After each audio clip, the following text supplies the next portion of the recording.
আপনার আমার সচেতনতা যেটা হতে পারে সকলের জন্য সুরক্ষা। সবাইকে শুভেচ্ছা। প্রিয় বন্ধুরা, 2019-এর মতো 2025-এ এসেও করোনা চোখ রাঙাচ্ছে। এটা আমরা বিভিন্ন প্রতিবেদনে দেখতে পাচ্ছি এবং নিউজ পত্রিকায় দেখতে পাচ্ছি।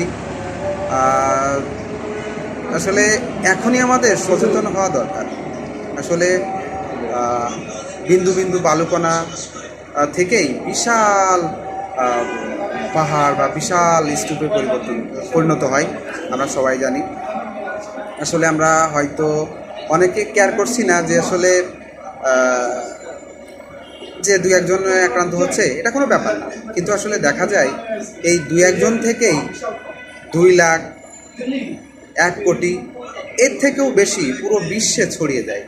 তাই আসুন আমরা সকলে নিজেদের জায়গা থেকে সচেতন হই, ঘন ঘন হাত মুখ ধুই, দূরত্ব বজায় রাখি এবং আমরা যেই হ্যান্ড স্যানিটাইজ ব্যবহার করি, মাস্ক ব্যবহার করি এবং পরিষ্কার পরিচ্ছন্ন থাকি এবং ভিড় এড়িয়ে চলি।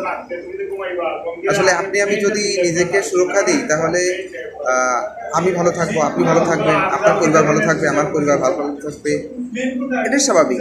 তাই আসলে আমাদের প্রত্যেকের জায়গা থেকে নিজেদের সচেতন হওয়া দরকার।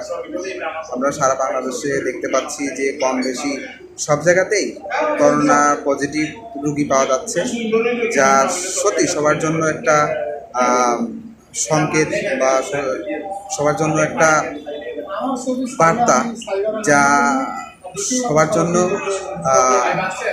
ভালোও বলতে পারি আবার মন্দও বলতে পারি। কারণ আমরা আছি অনেকেই যে সামান্যতেই অল্পতেই হতাশাগ্রস্ত হই এবং ভয় পায়, আতঙ্কগ্রস্ত হই।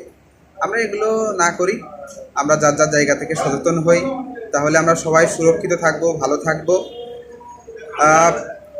ভালো থাকবেন সবাই, সুরক্ষিত থাকবেন সবাই। আল্লাহ হাফেজ।